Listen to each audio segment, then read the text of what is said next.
Las universidades que conforman a esta Federación de Instituciones Mexicanas Particulares de Educación Superior entendemos la responsabilidad que tenemos de estar formando a los futuros líderes de nuestra nación. Ocupados en contribuir con la formación de líderes comprometidos con la sociedad mexicana, hemos llevado a cabo diversas iniciativas para la generación de ciudadanos socialmente responsables. En el marco de este compromiso, la formación en valores es una prioridad para FIMPES y sus universidades. Recordarán que precisamente el tema de la formación en valores fue el tema central de nuestra asamblea de primavera del año pasado y que se concretó con la firma de la Declaración de Principios de Ética de las universidades afiliadas a FIMPES en julio del año pasado. Durante este evento, el presidente de FIMPES, presbítero Francisco Ramírez Yáñez, destacó el compromiso continuo que las universidades afiliadas a la Federación tienen con la educación superior y con las familias mexicanas que depositan su confianza en las instituciones particulares de educación superior.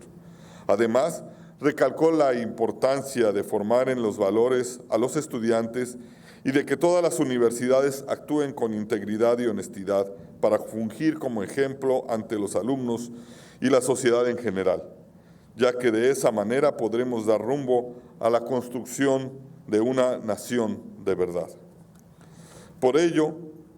Es por ello que esta asamblea tiene como eje central a la responsabilidad social universitaria y a la universidad socialmente responsable.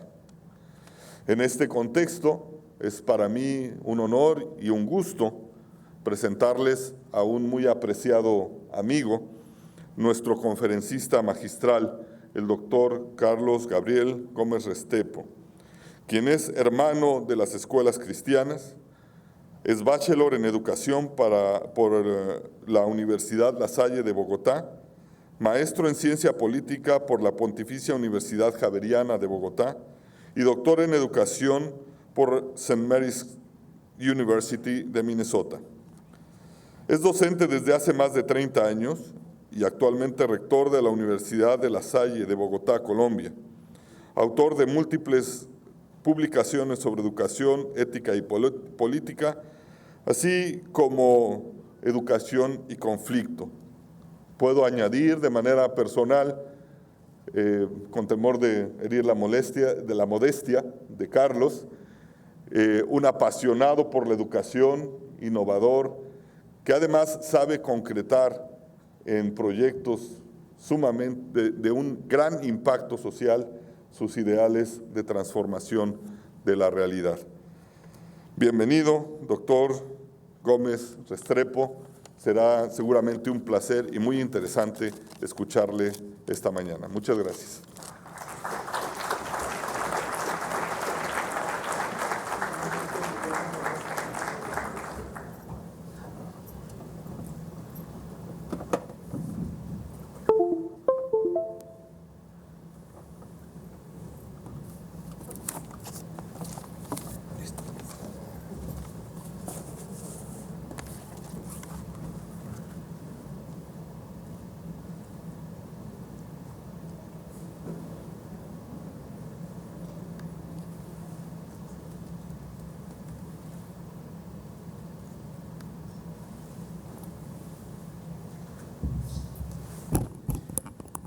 Muy buenos días para todas y todos. Quiero agradecer muy especialmente a FIMPES por esta invitación en esta mañana a compartir con ustedes algunas ideas sobre un tema tan complejo como el que acaban de enunciar Andrés y todo el equipo de FIMPES. No sé exactamente si vaya a hablar sobre la universidad socialmente responsable o sobre la responsabilidad social de la universidad. Y al final me entenderán por qué en mi planteamiento. Y también pues quiero pedir excusas porque a veces los nombres son un poco pretenciosos. Y hablar de la universidad en América Latina y el Caribe pues es un tema supremamente gigantesco. Sin embargo, quiero ubicarme desde la realidad latinoamericana porque me parece que es lo más cercano que tenemos y evidentemente entendiendo que América Latina es un continente tan grande y vasto que pues las cosas pueden ser más o menos similares en un lugar o en otro, y evidentemente pues ninguna cosa termina siendo ni prescriptivo ni descriptivo de la realidad total. Por eso pues la invitación es, me ubico obviamente desde América Latina y quizás en muchas cosas desde mi propio país, que si bien compartimos con México muchísimos elementos, también tenemos diferencias enormes en geografía, en tradiciones históricas, etcétera. Por eso las cosas, pues cada quien las ubica en sus contextos y seguramente eso les ayudará pues a tener una idea para la reflexión, que es lo que quiero pues justamente hacer en este momento. Así que lo que quiero más que todo es trabajar estos temas entre tensiones y búsquedas de sumisión y responsabilidades en sus contextos. Y quiero explicar por qué el título de lo que voy a hacer. Porque yo creo que la universidad latinoamericana, y de manera particular la universidad privada o la universidad particular, como ustedes llaman en México, vive tremendas tensiones al interior. Y creo que ser consciente de las tensiones al interior nos ayuda a clarificar la misión de la universidad.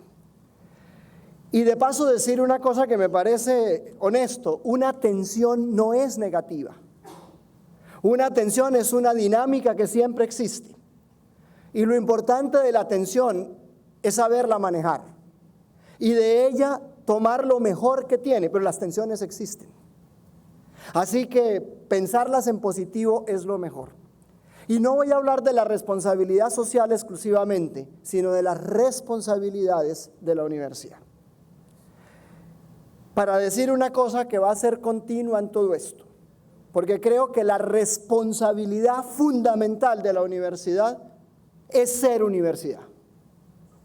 Y en ese sentido vamos a entender muchas cosas. Más que la responsabilidad social, es ser responsabilidad, es ser universidad. Y eso son palabras mayores porque justamente el tema de la universidad a nivel internacional es una de las instituciones más cuestionadas hoy.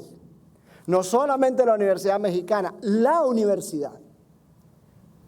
Cuestionada con razón por nuestras sociedades y a veces injustamente. Injustamente porque se le quiere pedir a la universidad que resuelva todos los problemas que el sector político, el sector judicial, el sector económico no pueden resolver o no quieren resolver. Así que no le pueden pedir a la universidad ser la culpable de todas las cosas. Pero yo no sé si en México pase lo que pasa en mi país. Cada vez más los egresados pierden su apellido de familia y ganan el de la universidad. Cada vez que hay alguna cosa terrible en mi país, algún robo grandísimo, ya no es Pedro Rodríguez o Marta Pérez, sino Pedro Rodríguez, el egresado de la universidad tal. Claro, porque la sociedad nos está cobrando o nos está pasando una factura. Porque la pregunta que se hacen es, ¿dónde se educaron? Y esa es una pregunta para nosotros hoy aquí y para ustedes los rectores de las universidades que congregan el 16% de la población universitaria de México. Así que estamos hablando de un número superior a 500,000 estudiantes. ¿Dónde se educaron? Y en ese sentido tendremos que hablar pues de las responsabilidades. Pero déjenme empezar haciendo una alusión a dos textos que tomé de Laudato Si, que tienen que ver con nuestra acción universitaria, aunque no están escritos para nuestra acción universitaria exclusivamente. Pero Laudato Si dice, ¿para qué se quiere preservar hoy un poder que será recordado por su incapacidad de intervenir cuando era urgente y necesario hacerlo? Y subrayo la palabra poder. Porque la universidad es un poder. Y hay que entenderlo en ese contexto. Imagínense en el poder que tienen ustedes con 500,000 estudiantes. Y si no lo entendemos así, relegamos el papel de la universidad. Claro que la educación es un poder. Y no solamente es un poder, sino la educación universitaria además tiene que ver con el conocimiento. Y eso ya lo inventaron desde los griegos. Desde cuando le robaron el rayo a Zeus, el conocimiento es poder. El que tiene conocimiento tiene poder. Incluso por eso hoy se llaman las sociedades del conocimiento, donde el poder no reside en la propiedad de los medios de producción o en la propiedad de la tierra, sino en el conocimiento. Luego, la universidad es un poder y no podemos soslayarlo. Pero también nos dice Laudato Si, y es lo que quiero también resaltar. Si se quiere conseguir cambios profundos, hay que tener presente los paradigmas del pensamiento, que realmente influyen en los comportamientos. Y serán estériles si no se procura difundir un nuevo paradigma, y por eso lo subrayo, acerca del ser humano, la vida, la sociedad y la relación con la naturaleza. Así que cuando vamos a ver el poder de la universidad y las responsabilidades de la universidad, las quiero ubicar en este contexto ético. Un poder que es la educación para cambiar los nuevos paradigmas del mundo. Y yo creo que eso es parte de la responsabilidad de la universidad en este contexto. Pero América Latina es una realidad muy heterogénea. Yo simplemente voy a pasar con rapidez para decir, si América Latina fueran 100 personas, habría 51 mujeres y 40 hombres. Habría 66 en Sudamérica, 27 en México y en Centroamérica, 27 en el Caribe. Si América Latina fueran 100 personas, 92 saben leer, pero 8 todavía no saben leer, y esto es una vergüenza en el continente. No estoy mirando solamente las zonas rurales, que en algunos casos es crítico, como en mi país, por ejemplo. Este es un tema clave para el tema del poder. 46 tienen acceso a Internet y 54 no tienen acceso a Internet.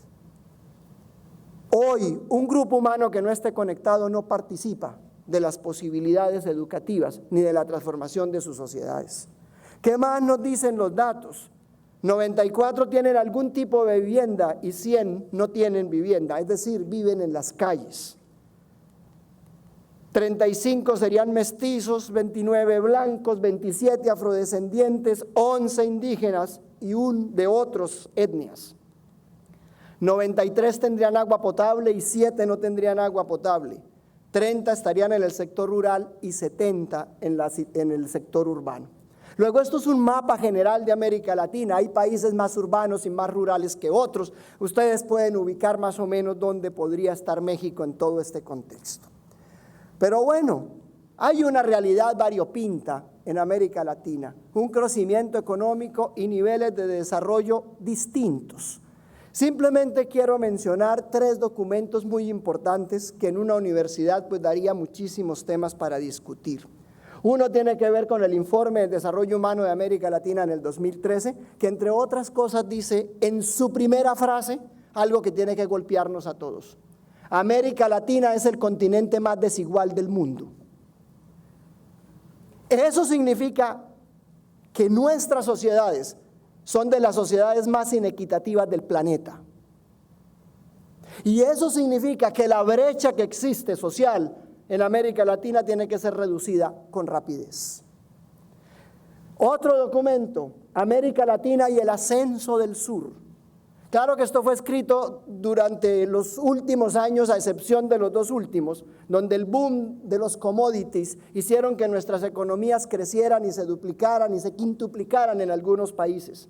Y entonces se habló del ascenso del sur, tanto que The Economist, la principal revista, journal de economía del mundo, esta es la portada de The Economist hace un par de años. Nobody's Backyard. The Rise of Latin America.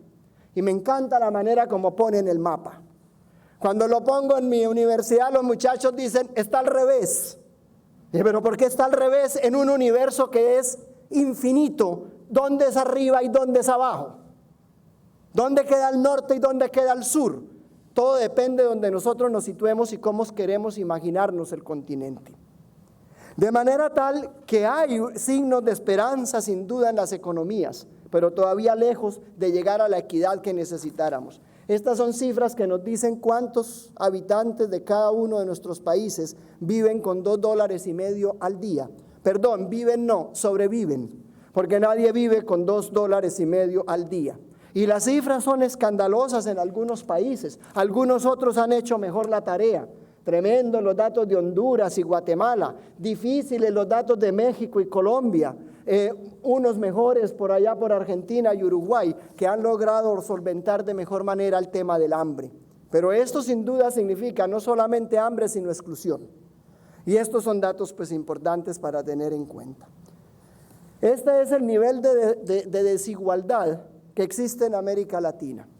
Y aquí vamos punteando: México, Colombia, Honduras. Este es el índice Gini. El índice Gini mide la inequidad de una sociedad. Dicho en otras palabras, si toda la riqueza de un país estuviera concentrada en una persona, el índice Gini sería 1. Y si toda la riqueza se dividiera igual por el número de habitantes, el índice Gini sería 0. De manera tal en que entre más se acerque a 1 es más inequitativo y entre más se acerque a 0 es menos inequitativo. Pues nuestros países todos están, la mayoría, sobre 500. Es decir, la concentración de la riqueza. Y eso hace que nuestras sociedades tengan una deuda social y nuestras universidades también, porque estos temas tienen que ser objeto del trabajo universitario. Pero bueno, me dijeron que hablara de responsabilidad social, quería poner ese trasfondo, porque por ahí va nuestra responsabilidad social. O sea, no estamos hablando para Canadá ni estamos hablando para Noruega, estamos hablando para México, estamos hablando para los países de América Latina. Por consiguiente, nuestras responsabilidades como universidad tienen que estar insertas en un contexto y a ese contexto tenemos que trabajar. Pero bueno, hay un tema que a mí me preocupa y es que el concepto de responsabilidad social nació en el mundo de la empresa. Y ahí es donde viene mi primera preocupación, que si bien es cierto que las universidades podemos entenderlas en algunos aspectos como empresas, la universidad no es una empresa. Y el tema de la responsabilidad social, pues es un boom que aparece por allá desde los años 80, especialmente en Harvard University, con todos los trabajos de Michael Porter y toda esta gente que ha estado trabajando en estos temas. Pero la responsabilidad social uno no sabe cómo nació, si como una novedad, si como una tendencia al altruismo, como filantropía, como solidaridad o como desespero. Y resalto lo último, porque es evidente que en muchos momentos, ante las escandalosas situaciones sociales, pues las empresas entendieron que lo mejor que podían hacer era compartir parte de lo que hacían. Y entonces la responsabilidad social nace justamente como una respuesta y un compromiso para el mejoramiento de los entornos de la empresa, que tenía que ver primero por elementos esenciales: cumplir la ley laboral, ser responsables ambientalmente. Y todos estos temas fueron los iniciales de la responsabilidad empresarial. Por eso, cuando hablemos de responsabilidad social universitaria, me parece importante que hay que decir que tienen elementos comunes, pero no son equiparables. La universidad trasciende las posibilidades de una empresa, precisamente por el tipo de trabajo que hace y la misión que tiene. Así que de entrada sí hay algo que tenemos que decir: las legislaciones laborales, la seguridad social, las regulaciones ambientales, pagar los impuestos, el buen clima laboral son apenas mínimos de la responsabilidad social. Pero claro, ustedes saben que en nuestra tradición empresarial en América Latina este no fue un tema esencial.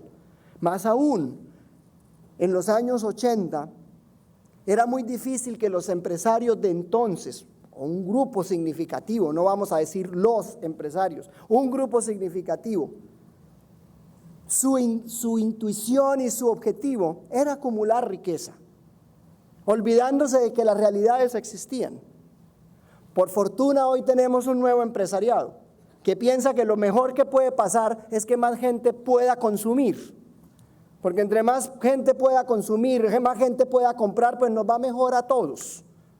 Y eso es un elemento que ha sido importante en los últimos años, pero esa no es la historia de nuestra América Latina.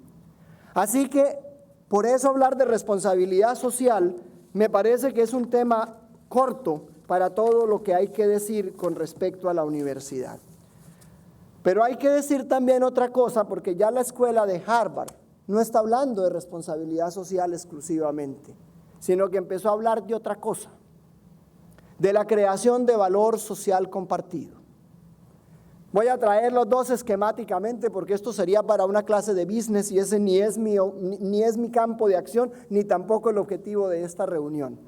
Pero hoy ellos están trabajando que la responsabilidad social consistía en hacer el bien. En cambio, la creación de valor social compartido tiene que ver con beneficios económicos y sociales en relación a los costos de las empresas. Dicho en otras palabras, la responsabilidad social empresarial significa compartir el valor creado. Y el otro enfoque es crear el valor compartido. Una cosa es que el valor que yo he creado lo comparta y transfiera parte a la sociedad y especialmente a las sociedades vulnerables, y otra cosa que me ponga con ellos a crear el valor. Eso es otra cosa distinta. No sé, porque hasta ahora hay teoría, pero es lo que Harvard en este momento está trabajando en temas empresariales. Yo creo que las universidades hemos hecho mucho más lo segundo que lo primero, solamente que no habíamos teorizado sobre el tema, pero bueno, no importa. La responsabilidad social empresarial habla de la ciudadanía, de la filantropía, de la sostenibilidad. En cambio, el nuevo enfoque habla de creación conjunta de valor entre empresa y comunidad. Esto me gusta más, por ejemplo, si habláramos de universidad y comunidad, crear valores juntos. La responsabilidad social es discrecional o es en respuesta a la presión externa. Muchas empresas entraron a la responsabilidad social por la presión de sus entornos, cómo contaminaban las aguas, cómo no reciclaban, todos esos temas. Entonces había que informar. Ahora el valor social compartido es parte integral de las competencias de las empresas. A eso tiene otro sentido, porque es la gente convencida de que eso no se hace por caridad, sino que se hace porque es un deber ético, una responsabilidad real. La responsabilidad social es ajena a la maximización de las utilidades, mientras que en el lado del valor compartido es parte integral de la maximización de las utilidades. Va cambiando el enfoque y esto tiene mucho que ver después con la universidad. Es una agenda dada por reportes hacia afuera. Por eso se puso de moda que las empresas hacían también un informe de responsabilidad social, además de los estados financieros. Ahora la agenda es específica de la empresa y se genera internamente. No es tanto para dar cuentas hacia afuera, vitrina, sino para hacer una reflexión hacia adentro de cómo hemos creado valor compartido. Y obviamente, pues esto significa en el valor compartido alinear de nuevo todo el presupuesto. Pero en fin, yo creo que eso es útil, pero yo siempre le tengo miedo cuando hacemos esas transposiciones de la empresa a la universidad. Y aquí viene una primera conclusión para mí que es importante. La responsabilidad de la universidad es fundamentalmente con sus contextos. Y si es con sus contextos, aparece un elemento central de la historia de la universidad. No es un tema de informes de responsabilidad social, sino que la responsabilidad de la universidad es un servicio a la verdad y a la justicia. Y esto también nos cambia el enfoque de lo que hacemos todos los días. Me encanta ver estudiantes de la universidad aquí, porque sin duda que nuestro primer servicio es a la verdad, porque esa es la razón de ser de una universidad, la búsqueda de la verdad. Y evidentemente compartir esos valores con las personas y la sociedad. Luego, esta no es la responsabilidad social de la empresa.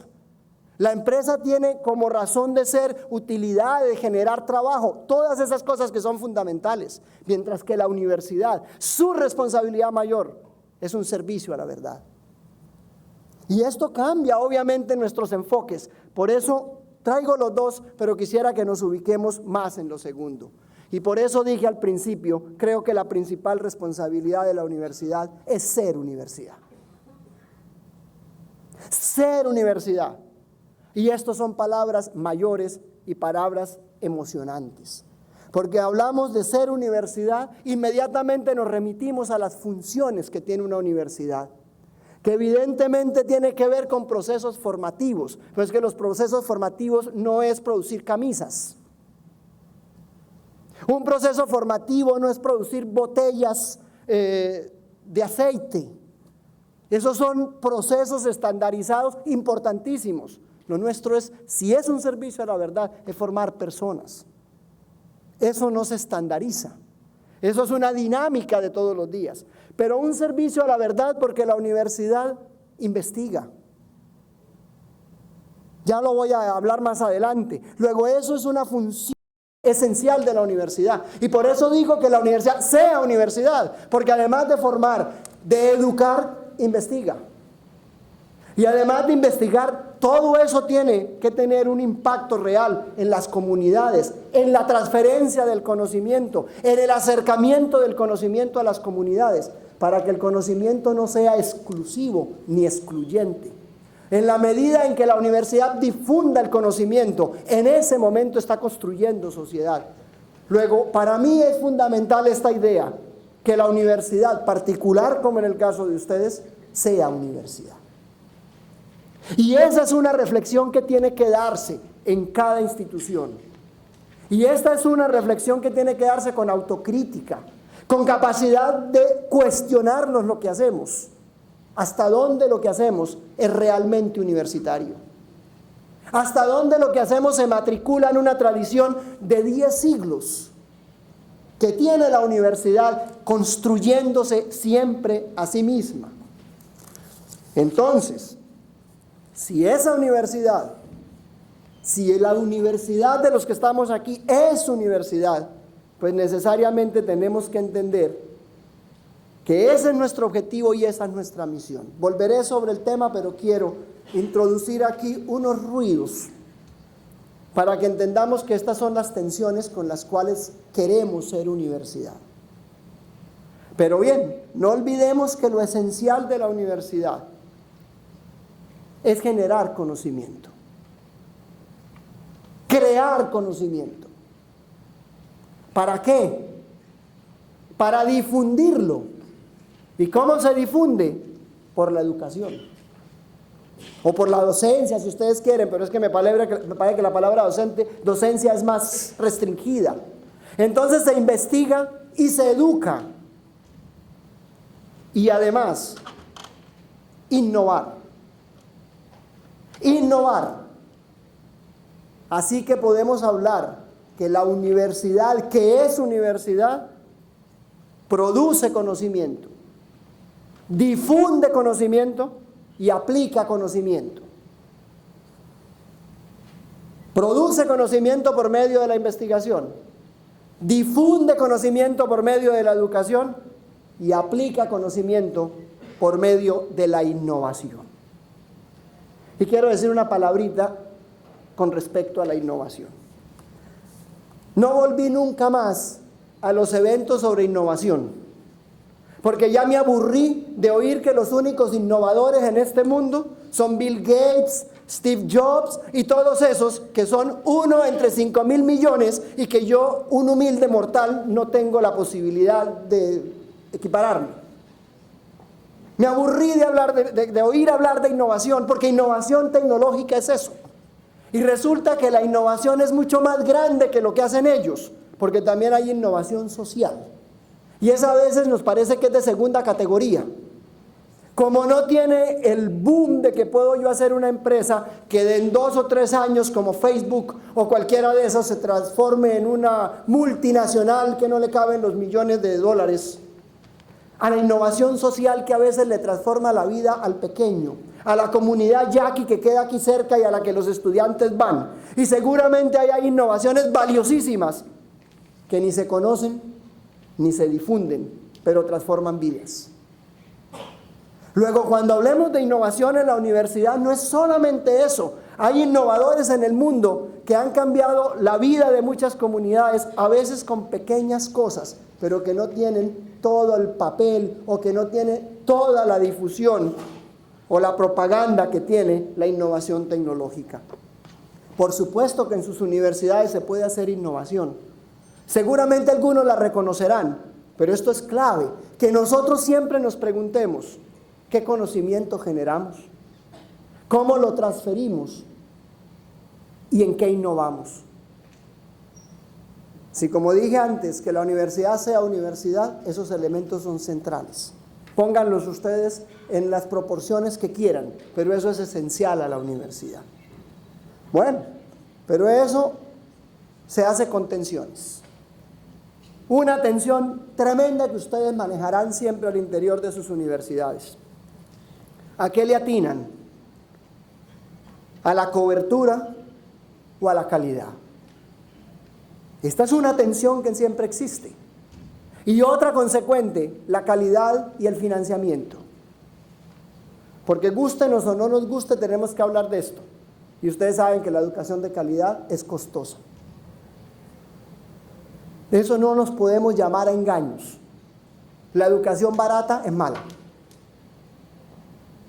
La educación de calidad es costosa.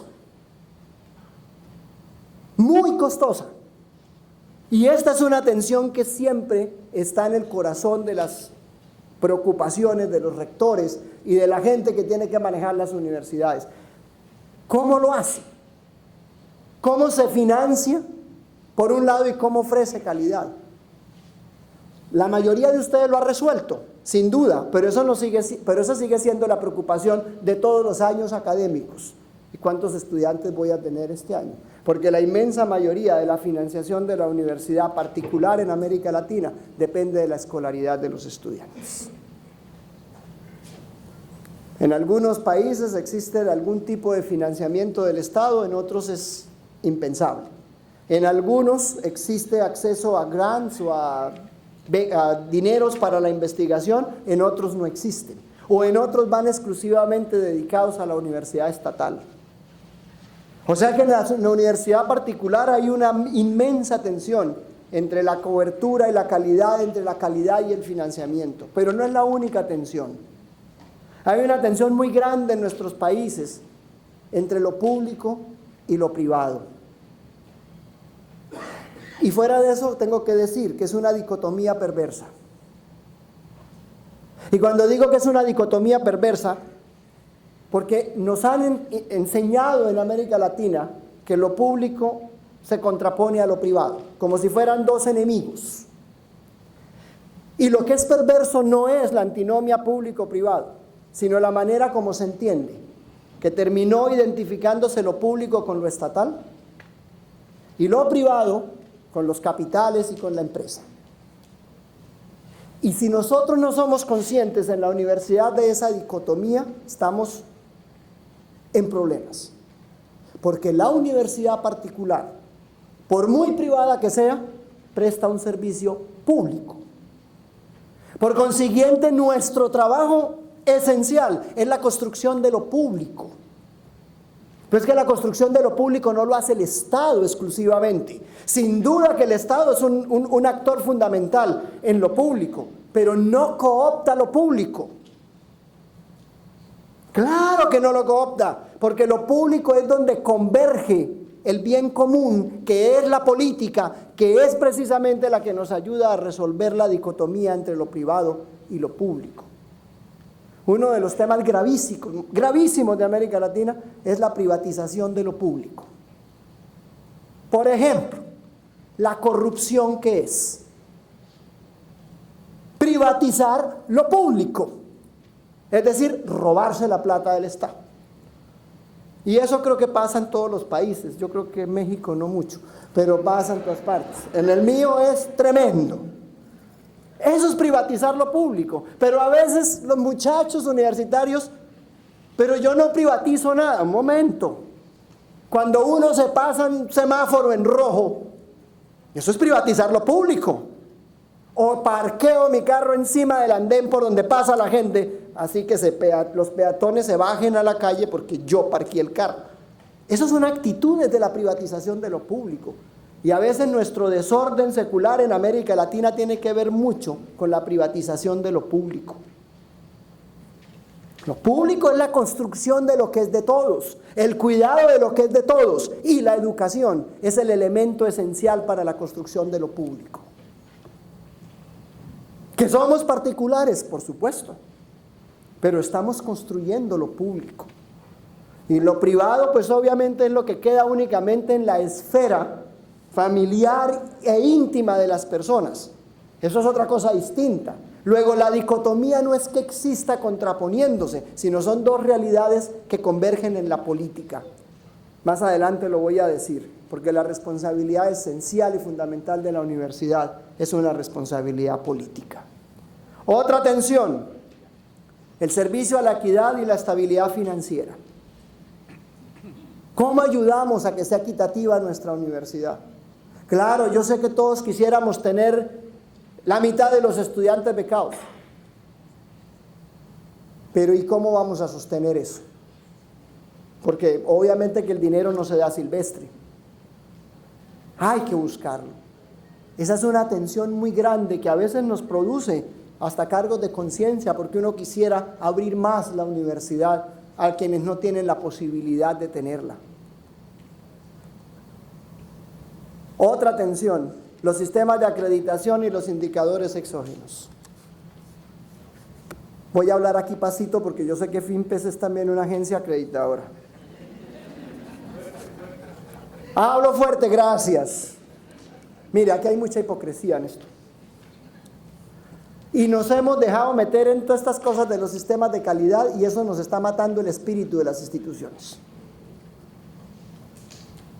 Normas y formatos y llene papeles y toda esa cosa, y la gente donde queda. Y lo peor de todo esto es que nos creamos el cuento. Uy, nos acreditaron y gracias. Nos acreditaron y ya como eso creemos que se acabó que ya logramos la calidad. Cuidado con eso. Para mí esto es una trampa muy compleja, el tema de las acreditaciones. Porque si bien es cierto que hay que hacerlas, por supuesto que hay que hacerlas porque en este cuento nos metieron a todos. Pero lo que quiero decirles es que no se dejen entrampar, porque la calidad no es una acreditación. Y menos cuando las universidades tienen unos decálogos o unos catálogos de valores y de objetivos que uno sabe que no cuadran en esas acreditaciones. Porque ahí le miden a uno procesos, le miden a uno números, pero las personas son más que eso. Y ahora no son suficientes los sistemas de acreditación nacional, ahora hay que ir con indicadores exógenos. Y los indicadores exógenos para nosotros en América Latina, los de los Estados Unidos de Norteamérica, el checklist. Entonces ahora queremos que nos acredite la South no sé qué Accreditation Office de los Estados Unidos, y además esto es una aventura costosísima, que a veces el beneficio de retorno que tiene es mucho menor al esfuerzo que nosotros hacemos. Yo no puedo decir que nos salgamos de estos sistemas. Lo que quiero decir es que los pongamos en el horizonte que tenemos que ponernos. Lo que importa es ser universidad y ser universidad de calidad, más que tener todas las acreditaciones del mundo. Claro, esto también tiene efectos tremendos, por ejemplo, en la investigación. Porque si usted no publica en Scopus, si usted no publica en los grandes journals, entonces ya usted no sirve, o sea, no está in. Y entonces empezamos una carrera loca para estar en Scopus y en no sé qué. Pero yo estoy seguro que de mi universidad jamás se va a publicar un artículo publicable en Nature. Pero ya renunciamos a eso hace rato, porque yo creo que hay cosas más valiosas para mi país que es tener un artículo en Nature. Pero mire, esta es una tensión al interior. Cada vez que llega la visita de acreditación, todo el mundo se pone como un erizo. Porque es que llegó la acreditación. Llegó la acreditación. O sea, estos procesos sí que han tenido dificultades aquí. La tensión entre docencia e investigación. ¿Dónde ponemos los mayores esfuerzos? Claro, yo entiendo que en América Latina la mayor parte de la universidad particular es docente, más que investigadora.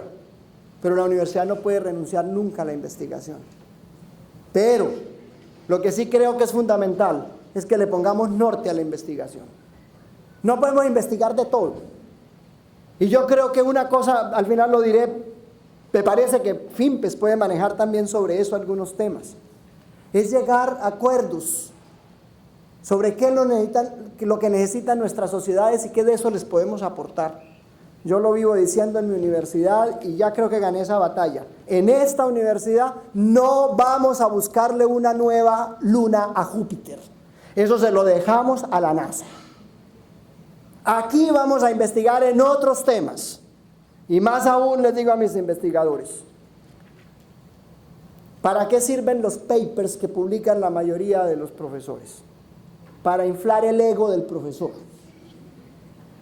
¿Quién lee los papers que publican los profesores de la universidad? Los correctores de estilo.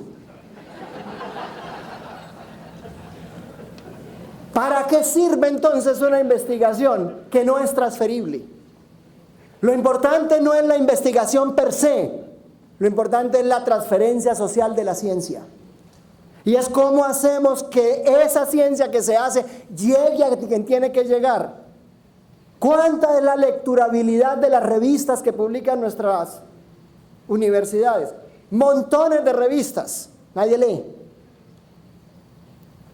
Luego tenemos que encontrar otra manera para equilibrar ese binomio de docencia e investigación. Hay que ponerle norte a la investigación, porque muchos nos metimos en este tema porque la acreditación. No, la investigación tiene que nacer de una convicción profunda de una universidad que le apuesta a algunos temas para los cuales prepara a su gente y quiere ser significativa. No se puede ser significativo en todo. Ni siquiera la UNAM, que tiene 250,000 profesores, 400,000 alumnos y por lo menos 45,000 profesores. Ni siquiera, y toda la plata del mundo, ¿no? Además, entonces, esos son los temas fundamentales de nuestras universidades que no están en todo eso. Este es un binomio muy importante y lo quiero desarrollar y los invito a que lean a Martha Nussbaum, pues las categorías son de ella, una de las grandes pensadoras de la universidad hoy. ¿Cuál es la tensión?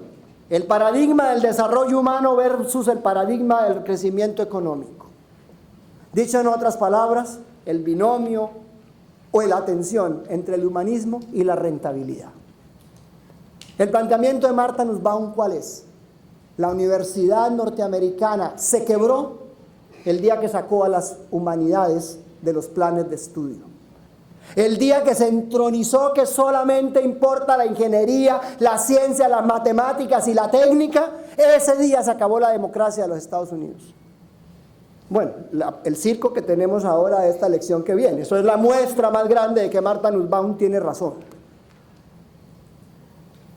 Claro, ¿dónde está el trasfondo humanista de Donald Trump? Es que no existe, ese señor ha hecho dinero en la vida.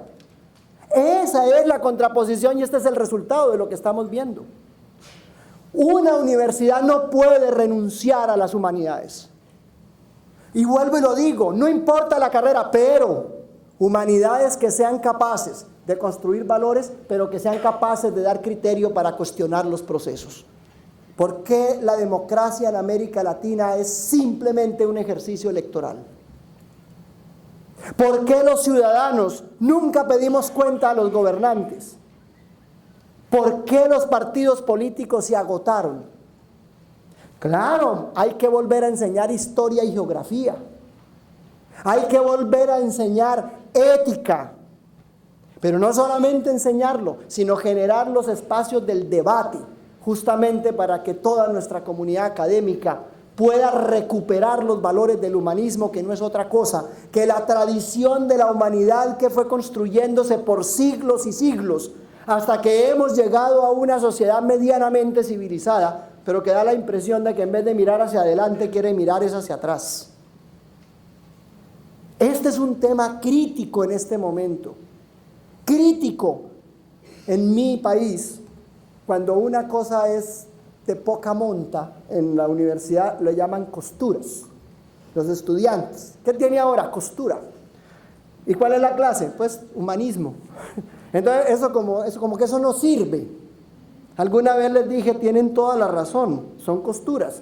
Porque es que justamente para lo que sirve eso es para amarrar todo lo demás. O sea, hay que coser con algo. Y lo que cose todos los otros temas son las humanidades. Miren, yo sí los invito a ustedes, si quieren ser universidad, a que vuelvan a los elementos centrales del humanismo. Quizás no ya a leer latín y griego, pero hay que volver a todo eso. Les voy a contar, como dijeron que aquí se hablaban experiencias, esto es simplemente un ejemplo.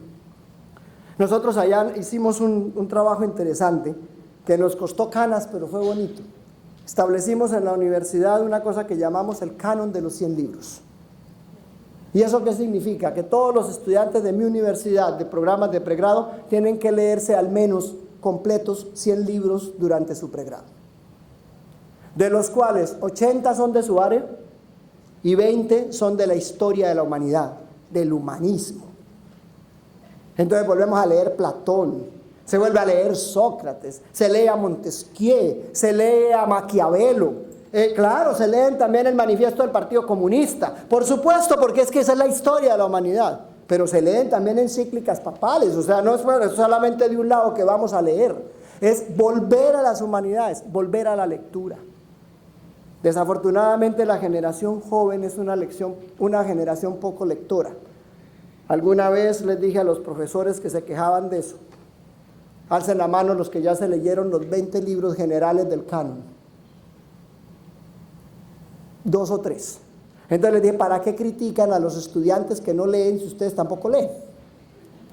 Entonces, un profesor siempre es un buen comentarista. Siempre es capaz de poner notas a pie de página en todos los temas de las humanidades, pero esto es una dicotomía y esta es una tensión que ojalá ustedes le ayuden a resolver. Finalmente, pues la universidad es un actor social al servicio de la verdad. El servicio de la verdad. A mí me gusta definir la universidad diciendo que la universidad es fundamentalmente una pregunta. La universidad no es respuesta. La universidad lo que tiene que hacer es suscitar preguntas. Y un buen maestro es aquel que es capaz de hacerlo. La universidad se define como eso. La universidad es una pregunta. Y esto cambiaría, por ejemplo, las prácticas pedagógicas de nuestros profesores. Todos los rollos esos que echan a veces, que los alumnos duermen lo más de bueno en esas clases, tiene que ser trocado por la capacidad de formular preguntas. Ese es el servicio a la verdad. Y hay que cambiar todo ese tema de aproximaciones, entre otras cosas, porque hoy ¿cuál es el maestro que es capaz en 4 o 5 horas a la semana de una clase de dispensar el conocimiento que existe en su materia? Ninguno. Y a veces le piden a uno, es que yo quisiera que mi clase tuviera 10 horas a la semana. Le dije, ni con 100. Ese no es el problema. El problema no es enseñar. El problema es hacer a los estudiantes ávidos de querer aprender, que eso es otra cosa completamente distinta.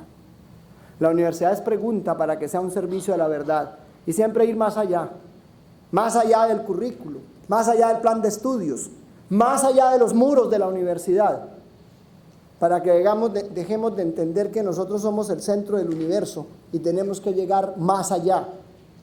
Y eso se logra también con la autocrítica. Ponernos el mismo interrogante a las prácticas de la universidad de todos los días. Esa es parte de nuestra responsabilidad y formulárnoslo sin dolor. Lo que hacemos está bien, lo que está en nuestros idearios realmente se logra. Esas son las preguntas de la autocrítica. Pero la autocrítica a veces la desterramos de nuestros procesos educativos.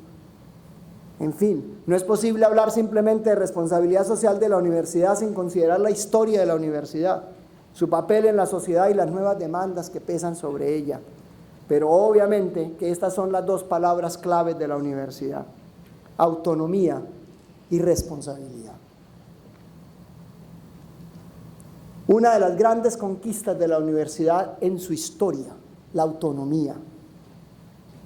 Que hay que decirlo, cada vez más los gobiernos quieren conculcarla. Por eso viven haciendo reglamentaciones de lo divino y lo humano, cuando la gran conquista de la universidad en su historia es ser autónoma. Y lo peor es que lo han hecho con complicidad con las universidades. Todas las regulaciones, sí, señor gobierno. Sí, señor presidente. Grave ese tema. La universidad llegó a ser autónoma por varias razones. La primera, preservar la libertad. Por eso en la universidad hablamos de libertad de cátedra. Ese era el espacio que desde la Edad Media, que la universidad se permitió ese espacio único para que la gente pudiera pensar con libertad. Pensar con libertad. Esa es la esencia de la autonomía.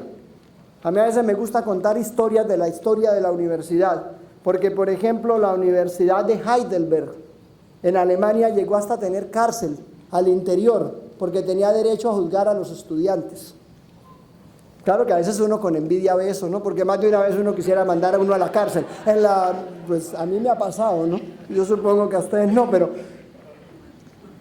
Y la Universidad de Oxford logró la autonomía porque los estudiantes emborrachaban, como toda la vida, ¿no? Los de hoy no, pero los de antes sí se emborrachaban. Entonces, y siempre que se emborrachaban, armaban bronca y todo terminaba, hasta muertos. Entonces, para que no hubiera más muertos, en el pueblo de Oxford le dieron autonomía a la universidad para producir y vender cerveza. Y entonces los estudiantes se emborrachaban al interior de la universidad, entonces no iban a fregar en el pueblo. Claro que esa no es la libertad que queremos, es la libertad de pensamiento. Porque en la universidad se genera conocimiento y para que el conocimiento prospere tiene que haber un ambiente de libertad. Eso nunca lo entendieron las universidades de los regímenes totalitarios. Por eso cuando llega un totalitarismo lo primero que se controla es la universidad, porque al conocimiento se le pone color ideológico. La universidad es mediadora, media, porque es libre, porque genera conocimiento, es una mediadora social. ¿Qué más? La universidad tiene que ser conciencia de la nación. ¿Y saben por qué? Porque es una de las pocas instituciones creíbles que quedan en la sociedad. ¿Quién cree, por ejemplo, en el sistema judicial de nuestros países? En mi país, la otra vez leí un graffiti: contrate un abogado joven si quiere que le dure el pleito. Pues uno sabe que la justicia nunca resuelve nada. Y entonces la gente trata de hacer justicia por su propia mano. La universidad es conciencia de una sociedad. Y de las poquísimas instituciones que todavía la gente le cree. Cuando a veces se le encarga a una universidad alguna cosa, es por eso. Porque la sociedad cree en las universidades. Incluso por eso ahora las universidades hasta contratan cosas que deberían hacerse en lo público. Porque la universidad sigue siendo sinónimo de honestidad, de probidad, de transparencia.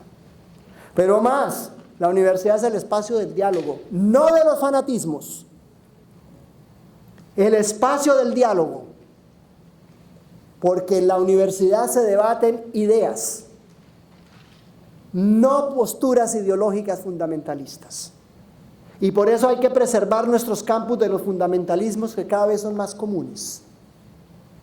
El espacio del diálogo.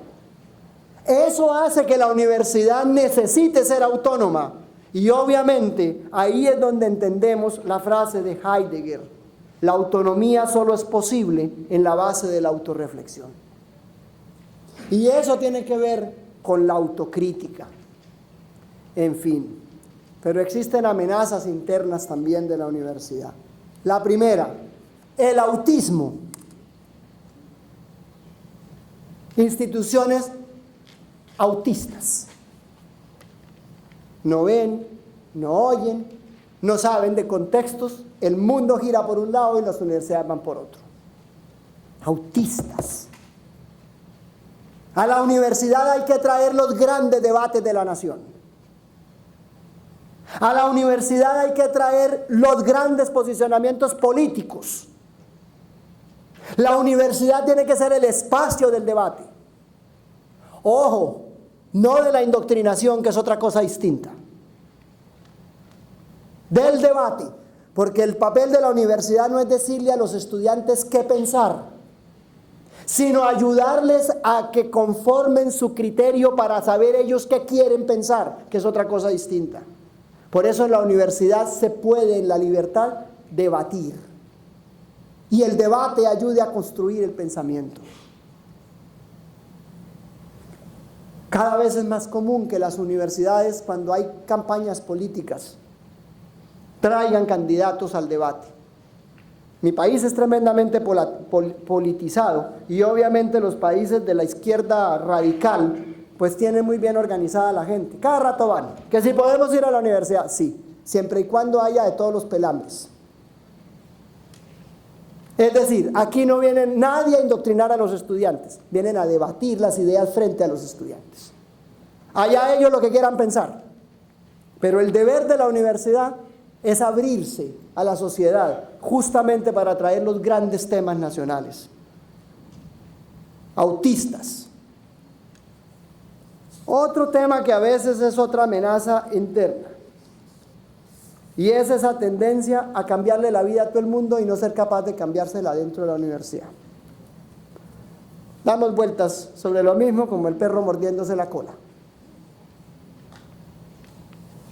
Y la paja miran en el ojo ajeno y la viga jamás ven en el propio. Le prescribimos a la sociedad lo que hay que hacer, pero no lo hacemos tampoco adentro. Esas son amenazas internas. Por eso la responsabilidad es el fundamento de la autonomía, que implica autorregulación, actitud crítica, actitud proactiva, la reflexión persistente, la capacidad de situarse en y frente a la sociedad y de relacionarse pertinentemente con el entorno. Y aquí viene la idea que dije al principio. La responsabilidad social de la universidad es fundamentalmente responsabilidad política. Y no hay que tenerle miedo a la palabra política. Porque también los partidos privatizaron la palabra política. No, una cosa es ser políticos y otra cosa militantes partidistas. Esas son dos cosas distintas, que pueden confluir en una sola cosa. Pero la universidad es un actor político. ¿Cómo no va a ser un actor político una universidad que puede influir en la formulación de política pública, que puede influir en la formación de la conciencia ciudadana, que puede influir en la transformación de las prácticas sociales, que puede influir en la construcción de nuevos procesos tecnológicos? Eso se llama política. Y si no lo entendemos así, estamos circunscribiendo la idea de universidad a una institución que educa que transfiere conocimiento a las personas, pero lo que necesitamos es que construyan ciudadanos, ciudadanos informados, ciudadanos con criterios, ciudadanos con argumentos para construir el tejido social. Por consiguiente, sin riesgos no hay avances. Complejo lo que viene. Innovar o desaparecer, crear o perecer. Hay muchas universidades que están cerrando sus puertas en América Latina. Muchas. Se quedaron sin estudiantes. ¿Cuáles son los procesos innovadores? No sé. Hay muchos que hacer, obviamente en los contextos de cada quien. Pero la universidad tiene que ser un espacio para la creación, para las apuestas arriesgadas. Me encanta citar a Peter Altenberg, el gran poeta austríaco. Las únicas apuestas verdaderas son las imposibles. Hay que apostar. Hay que apostar por otras cosas. Hay que apostar por otras poblaciones. Hay que apostar por otros proyectos. Si la universidad no innova, desaparece. No sé las cifras en México, pero por ejemplo, en mi país, todos los programas de administración de empresas, de contaduría, etcétera, etcétera, hoy el 85% de la población es virtual. Ese sí que es otro desafío. ¿Cómo hacer libertad en el debate? ¿Cómo hacer universidad en el debate, en la libertad, en la formación de conciencia a través de lo virtual? Pero ese no es el tema de esta cosa. Pero lo que quiero decir es que lo virtual puede virtualmente acabar con muchos procesos de la universidad. Y a veces creo que la realidad va por un lado y vamos reaccionando, pero no vamos construyendo. Voy terminando. Rutas para nuevas dinámicas. La universidad no puede ser neutra. Yo sé que esto produce escozor en algunos escenarios. La universidad no puede ser neutra. Por ejemplo, en mi país, ¿cómo ser neutrales con respecto a la solución del conflicto? Eso es muy fácil, no comprometerse con ninguno de los bandos en cuestión. Pero es que el tema de la paz es un tema de la esencia de la humanidad. podemos pasar de agache un tema como esos. Pongo un ejemplo de mi país porque no sé de lo de México. Frente a lo político, ¿podemos simplemente callar frente a todo lo que vemos? La universidad no puede ser neutra. Vuelvo y digo, otra cosa es que sea militante de un partido, eso es otra cosa distinta. Pero la universidad no puede ser neutra en los temas que toquen la humanidad. La universidad no puede ser neutra con respecto a los temas ambientales. La universidad no puede ser neutra con los temas de la corrupción. La universidad no puede ser neutra con respecto a los temas de la exclusión social. Y no puede ser neutra no solamente porque esté produciendo artículos de periódico, sino porque esos temas tienen que ser centrales en la formación de los estudiantes. Porque esos temas tienen que permear los proyectos de investigación de investigación de los profesores.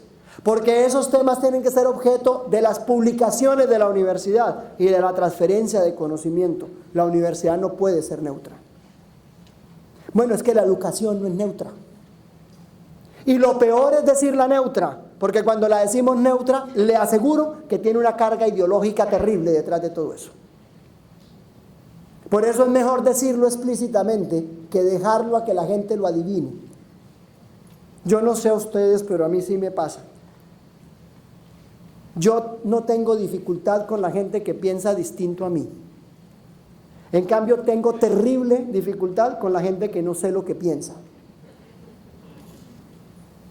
Porque uno se sienta con un marxista-leninista y ya uno sabe que el debate va a estar fuerte, pero bueno, ni yo lo voy a convencer, ni me va a convencer a mí. Ya con eso les dije que no soy marxista-leninista. Pero yo creo que uno tiene que tener claras las ideas y claros los planteamientos.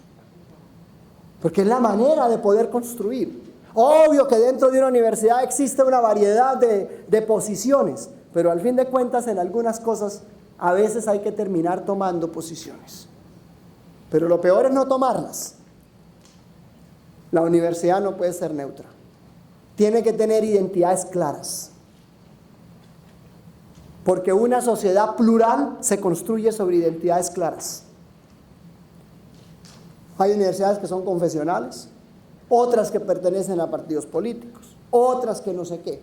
Eso hay que decirlo claro. Porque eso es lo que construye una sociedad plural. Uno sabe que la universidad estatal tiene que ser laica por naturaleza. Claro que tiene que ser laica porque los estados son laicos. Pero es claro que yo, frente a la opción, digo, me gusta esto, me gusta lo de más allá, pero lo peor es ocultar identidades. ¿Qué más? La universidad tiene que ser una apuesta en la pluralidad. Por fortuna tenemos todavía la posibilidad de pensar con libertad en nuestros países, y por eso hay que apostarle a la pluralidad. Y por eso yo he sido insistente en el tema del debate que tiene que traerse a las universidades y meter a estos muchachos, a estos jóvenes llenos de vida en los debates nacionales. Porque el que no hace los goles en fútbol, los ve hacer. Entonces es mejor estar haciéndolos. Hay que meterlos en los grandes temas nacionales. ¿Qué más? La universidad es pregunta. Siempre pregunta. Siempre les cuento a los estudiantes nuevos en la universidad una anécdota de un profesor Robán, que fue premio Nobel por allá en los años 40, fue uno de los descubridores del rayo láser. Y entonces les contaba lo que cuando ganó el premio Nobel, un periodista fue y lo entrevistó, le dijo, doctor, ¿y usted a qué aduce haber ganado el premio Nobel de física? Y me imagino que el periodista estaba esperando la respuesta: a Princeton University, donde me eduqué. Y el hombre se quedó mirando, el periodista le dijo, le debo el premio Nobel a mi mamá. Y claro, la mamá no sabía ni leer ni escribir, había nacido en el gueto judío de Nueva York en los años 20 o 10 de este siglo. Y entonces el periodista se quedó mirándolo y le dijo, ¿y cómo así? Y vea lo que dijo este hombre. Cuando éramos niños y regresábamos de la escuela a la casa, las mamás de mis compañeros les abrían la puerta y les decían, ¿cómo le fue? En cambio, mi mamá abría la puerta y me miraba a los ojos y me decía, qué buenas preguntas hizo hoy. Eso es la universidad. Qué buenas preguntas hizo hoy. O mejor, usted como profesor, qué buenas preguntas suscitó hoy. Porque es que la pregunta es el camino a la duda y la duda es el camino a la verdad. Lo decía Descartes, no lo digo yo. Preguntas. Política y responsabilidad. Sobre eso ya he insistido demasiado. Y este es un camino imprescindible que tienen que recorrer las universidades. Inmersas en sus contextos, conociendo sus contextos y tratando de encontrar respuestas a sus contextos. Vuelve y juega, a los alumnos no hay que decirles qué pensar, hay que ayudarles a formar el criterio que es distinto. Hay que tener una agenda como universidad, y ojalá la hubiera. Difícil en los países, por ejemplo, una agenda nacional de las universidades, porque a veces, pues como difícil nos entendemos con las universidades estatales, entonces, pero cuando uno se pone a mirar, pudiéramos tener una agenda común de la universidad. Hay que trabajar los temas de ciencia y ética. Sobre esto se construye la responsabilidad de las universidades. Hay que participar en el debate de la política pública, porque la política pública es la que traza los derroteros por donde van las decisiones que van a impactar a toda la sociedad. Y finalmente, porque la universidad tiene que ser investigadora. Y eso nos lleva a las conclusiones finales. La responsabilidad social no es filantropía, no es acción social. Puede ser esas dos cosas. Es servicio a la verdad. La responsabilidad de la universidad es servicio a la construcción de equidad, justicia y paz. Y su responsabilidad es ayudar a humanizar las sociedades contemporáneas. Es una opción política que obviamente tiene impacto en la organización social, pero tiene un impacto económico. Aunque hemos hablado mucho de las humanidades, no podemos soslayar que los estudiantes hacen una carrera profesional evidentemente porque creen que la educación superior es un trampolín para mejores días. Por eso la universidad tiene que ser accesible a la mayoría. Pero también tiene un impacto desde la formación. Vuelve a la pregunta que hice al principio. ¿Dónde se formaron? ¿Dónde se formaron? Pocos lo han hecho, pero todos los causantes del crack económico financiero del año 2007 son los ilustres alumnos de Harvard University. ¿Se han hecho la pregunta en Harvard? ¿Dónde se formaron? Porque es que los errores que cometieron dejaron en la miseria a 1.500 millones de personas. Eso es un crimen de lesa humanidad, hasta donde yo sé. Pero ¿quién hace esa reflexión? ¿Dónde se formaron? Impacto por su función democratizadora, no solamente porque es accesible, sino por el trabajo que hace con los estudiantes. Impacto desde la investigación. Yo les agradezco su paciencia, pero ahora me entienden lo que quería decir. La universidad social, la responsabilidad social de la universidad es fundamentalmente una responsabilidad política. Muchas gracias.